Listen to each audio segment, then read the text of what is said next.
Class سال اول، subject Urdu, حصہ نثر، سر سید کے اخلاق و خصائل، جس کے مصنف ہیں مولانا الطاف حسین حالی۔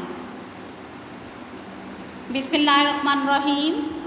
السلام علیکم ورحمۃ اللہ وبرکاتہ۔ عزیز طلباء، آپ سب کا کیا حال ہے؟ اللہ تعالیٰ آپ سب کو اپنی حفظ و امان میں رکھے، خوش رہیں، دوسروں کو خوش رکھیں۔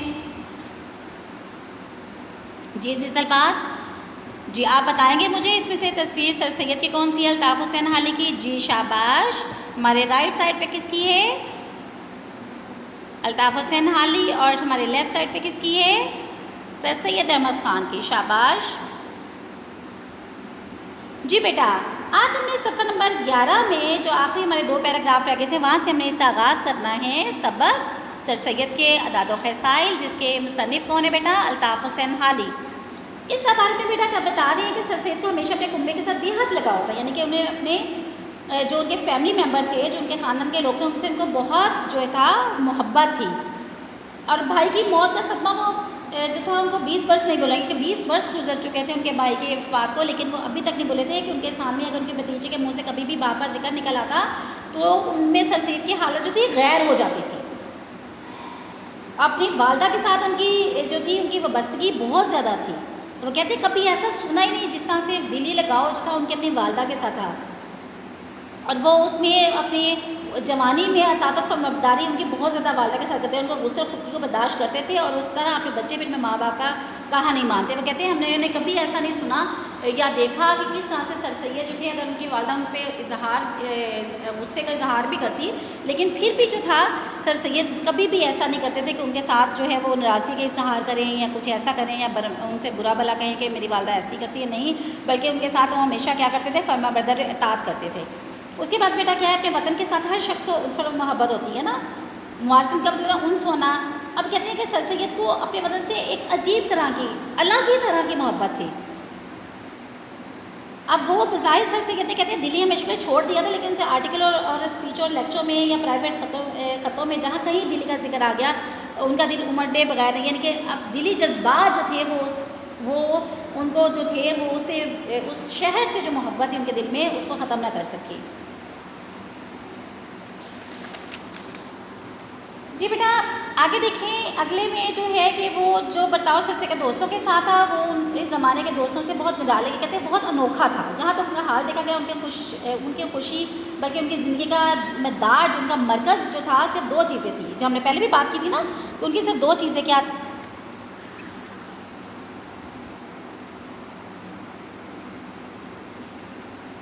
ان کی 2 چیزیں تھیں۔ ہم پیراگراف صفحہ نمبر 12 کا پڑھ رہے ہیں، جو دوسرا پیراگراف ہے کہ ان کا دوستوں کے ساتھ جو برتاؤ تھا وہ بہت نرالا، انوکھا اور عجیب تھا۔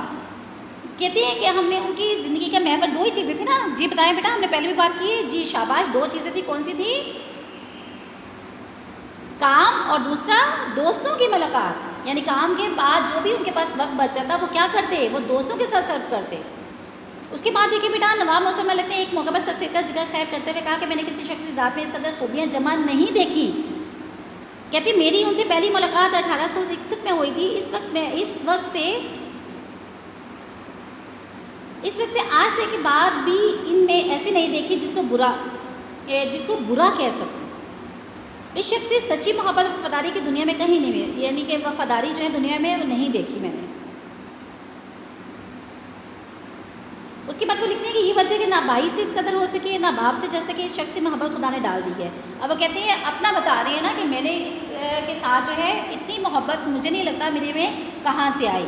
اس کے بعد بیٹا اگلے پیراگراف میں جبلی مائل و محبت کا متقاضا کیا تھا کہ وہ اپنے رفیق و نوکروں میں اور لگے بندوں کو مقدور عمر بھر اپنے ساتھ نبھانا چاہتے تھے۔ جس شخص کے قدم ان کے ہاتھ جم گئے، پھر نہ وہ اس کو اپنے پاس سے جدا کرنا چاہتے تھے اور نہ ہی وہ ان سے جدا ہونا چاہتے تھے۔ اب دیکھیں عزیز طلباء، یہاں پہ جو ہے سر سید کے اپنے دوستوں کے ساتھ اس فطری الفت و محبت کے جذبے کا ذکر کیا گیا ہے نا۔ اب یہاں پہ حالی کیا کہہ رہے ہیں کہ دوستوں سے محبت اور الفت و وفاداری کا جذبہ جو ہے سر سید کی فطرت میں شامل تھا، اور ظاہر ہے کیسے ہی حالات کیوں نہ ہو، انسان کی فطرت کبھی نہیں بدلتی یا تبدیل نہیں ہوتی۔ چنانچہ کہتے ہیں کہ سر سید کی اس فطری خصوصیت کا تقاضا کیا تھا کہ وہ اپنے دوستوں، ملازموں اور خدمتگاروں کو جہاں تک ہو سکتا عمر بھر اپنے ساتھ رکھتے، یعنی ان سے اپنے تعلق کو نبھاتے۔ سر سید کا ہی قول ہے کہ دوستی کے آگے رشتہ و قرابت کی کچھ حقیقت نہیں ہے. اپنے دوستوں سے سر سید کی اس بے پناہ محبت کو خلوص محبت اور وفاداری کا ہی نتیجہ تھا کہ نواب محسن ملک جیسے حیدرآباد میں اپنی ملازمت سے فارغ ہوئے تو اپنے وطن لوٹنے کی بجائے انہوں نے علی گڑھ کو اپنا ہیڈ کوارٹر بنا لیا.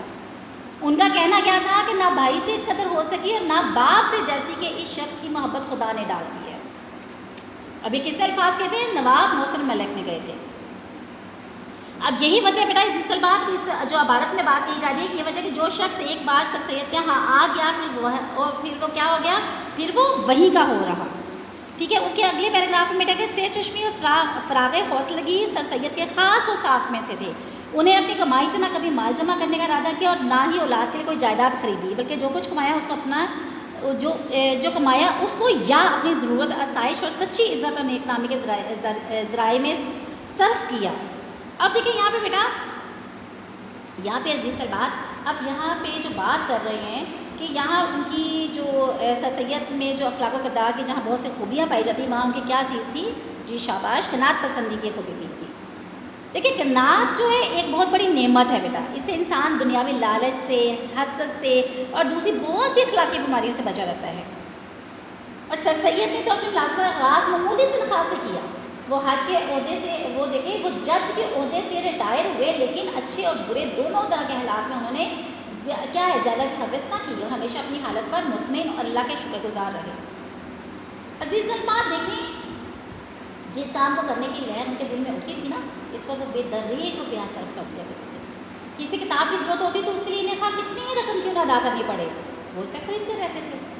اس طرح انہوں نے کوئی کتاب چھپوانی ہو یا کوئی سوسائٹی یا انجمن یا مدرسہ قائم کرنا ہو وہ ان پر ہمیشہ اپنی بساط یعنی اپنی حیثیت سے زیادہ خرچ کرتے تھے. اس طرح وہ غریب لوگ خصوصاً پیشہ ور مزدوروں وغیرہ کے ساتھ بھی بڑی پیازی کا سلوک کیا کرتے تھے اور ان کے یہاں مزدور انہیں بڑے کھلے دل کے ساتھ ان کی توقع سے بڑھ کر دیتے تھے. جو شخص قناعت پسند ہونا بیٹا اسے مال و دولت کی حوث نہیں ہوتی اور نہ پھر وہ کھلے دل کے ساتھ جو ہے وہ جو ہے اللہ کی راہ میں خرچ کرتا ہے. جیسے حضرت محمد صلی اللہ علیہ وسلم نے کا فرمان ہے، سامان و اسباب کی کثرت تمندی نہیں، اصل دولت کیا ہے؟ قناعت و بے نیازی ہے. اور یہاں پہ اس پیراگراف میں بھی یہ بتایا جا رہا ہے نا کہ سر سید نے زندگی بھر کیا تھی؟ دولت جمع کی اور نہ جائیدادیں بنائی اور نہ اولاد کے لیے کوئی جائیداد چھوڑی. جو کچھ کماتے تھے انہیں اپنی ضرورت پورا کرنے اور معاشرے میں سچی عزت اور نیک نامی کے مختلف کاموں میں مثلا اسکول، کالج جیسے رفاہی ادارے قائم کرنے میں صرف کر دیتے تھے. عزیز سلمان اس کے بعد بتایا گیا ہے کہ مستحکم کی امداد دستگیری کرنے میں ان کی نسبت مثال تھی. یہ ہم نے بات کر لی ہے. مزید اسی پیراگراف کے ساتھ ہی اس کا لنک آ گیا ہے. اور پھر جو ہے غریب پیشہ ور مزدور لوگوں کے ساتھ ان کا حسن سلوک بہت اچھا تھا. اس کے بعد بیٹا آخری صفحہ جو ہے ہمارا صفحہ نمبر 13 جو ہے اس میں دیکھیں، اس میں تو یہی بات کی جا رہی ہے کہ سر سید کے ایک دوست ایک زمانے میں ان خانگی خواجہ کا حساب کتاب رکھا تھا. انہوں نے کیا کیا کہ انہوں نے ان کی جو تھا جب مہینہ ختم ہوا تو وہاں پر جا کر مختلف گوشوارہ بنا کر ان کو دکھانے کے لیے لے گئے. سر سید نے کہا مجھے بس دکھانے کی ضرورت نہیں ہے، یوں ہی چلے تو میں دیکھوں گا تو وہاں میرے دل کو صدمہ ہوگا. ٹھیک ہے. اب حق یہ ہے کہ جو شخص رات دن اور اوروں کی اصلاح فلاح میں رہے گا وہ اپنے خان کے نظام کی طرف ٹوٹے متوجہ ہوگا. وہ کہتے ہیں کہ ایک انسان جو کہ کیا کرتا ہے اس کی ہر وقت زندگی جو ہے وہ دوسروں کے لیے صرف ہو رہی ہے، دوسروں کے کاموں کے لیے صرف ہو رہی ہے، تو ایسے میں وہ انسان اپنے گھر کے بہت سارے معاملات جو ہے اس پہ کیا کرے گا؟ نظر ثانی نہیں کرے گا نا. اس کے بعد ان کے مخالفوں اور دشمنوں کی برائیوں کا تحمل ہونا اور کبھی ان سے انتقام لینے کا ارادہ نہ کرنا، یہ بھی سر سید کے اوصاف میں سے تھا.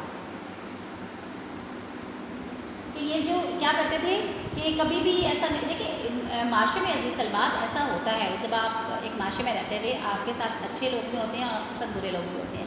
کچھ لوگ آپ کے کام کو سراہتے ہیں اور کچھ لوگ آپ کے کیا ہو جاتے ہیں؟ مخالف ہو جاتے ہیں. تو ان کے ساتھ بھی ایسا معاملہ تھا، لیکن اس پہ بھی بڑے تحمل اور برداشت کے ساتھ وہ ان باتوں کو برداشت کرتے تھے.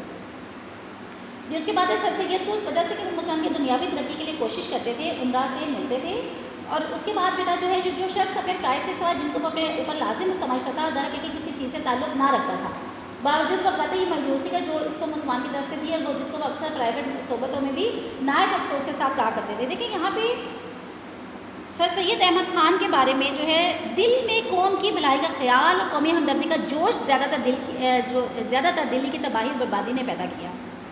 اب دیکھا جائے عزیز سلمان کے 1857 کی ناکام جنگ آزادی کے بعد مسلمان پر جو مصائب تھے نا، جو مسائل کے پہاڑ ٹوٹ پڑے تھے، جو مشکلات مسلمانوں کو آ گئی تھی، جو ان کو فیس کر رہے تھے. دلی جب تباہ ہوا تو مسلمان نقل مکانی کر کے انگریزوں کا قابض ہونا، مسلمانوں کو جیلوں میں ڈال دینا، ان کو مروا دینا، مرہٹوں کا بہت کچھ. یہ سب کیا تھا؟ یہ وہ چیزیں تھیں جو کہ ان کے آنکھوں کے سامنے ہو رہی تھی. سر سید نے بیٹا انہوں نے کیا کیا؟ انہوں نے اپنی آنکھوں سے دیکھا مسلمانوں کی جائیداد اور عہدے ان سے چھین لیے گئے، تعلیم کے دروازے بند کر دیے گئے. ہندوؤں نے بھی مسلمان کو ذلیل و خوار کرنے میں انگریزوں کا ساتھ دیا، انہیں یقین دلایا کہ ہندو نہیں بلکہ مسلمان انگریزوں میں مخالف ہے، کیونکہ انگریزوں نے ان کے سے حکومت چھینی ہے. یہی وجہ ہے کہ بیٹا انگریزوں نے اپنا سارا تاب اور غصہ کس پہ نکال دیا؟ مسلمانوں پر. اور مایوسی کے اس دور میں سر سید احمد خان نے کمر کہتے ہیں نا، کمر باندھ لینا، کمر باندھ دی. کس کے لیے؟ جی مسلمانوں کی بہتری کے لیے، بہبود کے لیے. انہوں نے مسلمان کو حوصلہ دیا اور انہیں وقت کے تقاضوں کا احساس دلایا اور مقصد کے لیے اپنی زبان، قلم اور عمل، دیکھیں 3 چیزیں استعمال کی: زبان، قلم اور عمل، ہر شے سے کام لیا. دیکھیے یہاں پہ اگر آخری اس میں ہم بتایا جا رہا ہے کہ سر سید نے جو فرائض بھی اپنے ذمہ لیے، ان سب کے پیچھے ایک ہی جذبہ کار فرما تھا. وہ کیا تھا بیٹا؟ کہ ہر ممکن طریقے سے مسلمان کی سیاسی، مذہبی، معاشرتی، تعلیمی، صحافتی، اخلاقی اور علمی ادبی اصلاح کی جائے، تاکہ وہ نہ صرف ہندوؤں کا مقابلہ کر سکے بلکہ انگریز حکام سے بھی اپنے جائز حقوق حاصل کر سکیں. دیکھیے حال ہی کیا بتا رہے ہیں کہ مسلمانوں کے قومی، سیاسی، سماجی اور تعلیمی بھلائی کے کاموں میں سر سید اس قدر مصروف رہتے تھے اور انہوں نے اپنے آپ کو ان کاموں میں اس حد تک انوالو کر رکھا تھا، وہ کسی اور کی طرف دھیان ہی نہیں دے سکتے تھے. حالانکہ انہیں بھی قوم کے رویے سے سخت مایوسی ہوئی تھی کہ کیونکہ مسلمانوں کے بہت کم طبقات نے ان کوششوں کا ساتھ دیا تھا. الٹا انہیں کیا کہہ دیا تھا؟ الٹا انہیں مختلف الزامات کا سامنا کرنا پڑا. یہاں تک کہ سر سید ان کے ساتھیوں کے نیچی لا مذہب اور کافر تک کہا گیا. انگریزوں کا انگریزوں کا ساتھ دینے والا کہا گیا. بوسٹا کی طرف سے علی گڑھ تحریک کی مخالفت کی گئی. سر سید اپنے ساتھ ہونے والے سلوک کا اپنے خاص دوستوں کی پرائیویٹ محفلوں میں بھی ذکر کرتے تھے، لیکن اپنی قوم کی بھلائی کے لیے ان کوششیں آخری حد تک ان کی جاری رکھی. یہی ان کا حوصلہ تھا کہ وہ ہر طرح کے جتنے بھی مسائل، جو مشکلات ان کو فیس آئی، اسے گھبرائے نہیں اور نہ ہی انہوں نے ہمت ہاری. جی اصل بات یہ ہے الحمدللہ آج ہمارا سبق جو ہے سر سید کے اعداد و خصائل، جس کے مصنف ہے مولانا الطاف حسین حالی، مکمل ہو گیا ہے. عزیز طلبات ایک بات کا خیال رکھیے گا، دیکھیے ہر سبق جو ہم پڑھ رہے ہوتے ہیں یا جو ہمارے نصاب میں شامل ہے اس کا کچھ حاصل ہے. ایک تاریخ سے ہمیں آگاہی ہو جاتی ہے، ہمارے رفقا کار، ہمارے اسلاف کیا کر رہے تھے، انہیں کیا کیا اسلام کے لیے. اور دوسرا ہمیں سبق حاصل ہو جاتا ہے بیٹا کہ اب ہم نے کیا کرنا ہے، ہماری ذمہ داری کیا ہے کہ ہم نے اپنے قوم و ملت کو، پاکستان اسلامی جمہوریہ پاکستان کو آگے کیسے بڑھانا ہے. ہم کہاں پہنچ گئے ہیں، ہمیں کہاں ہونا چاہیے تھا. اس کے لیے بیٹا سوچئے گا، اس پہ غور کیجیے گا اور اس پہ عملاً جو ہے جن کاموں کو ہم کر اپنے ملک کو ترقی دے سکتے ہیں بیٹا، ایسے کام کرنے چاہیے، نہ کہ ایسے کام کرنے جس سے ہمارے ملک کو شرمندگی کا باعث ہو. اللہ تعالیٰ ہم سب کو اپنے حفظ و مان میں رکھے، اسلام کے ساتھ ہمارا خاتمہ ہو، والدین کی خدمت کرنے کی توفیق عطا فرمائے اور آخر الزمان حضرت محمد صلی اللہ علیہ وسلم کی سنت نبوی صلی اللہ علیہ وسلم اور قرآن کے مطابق زندگی گزارنے کی توفیق عطا فرمائے.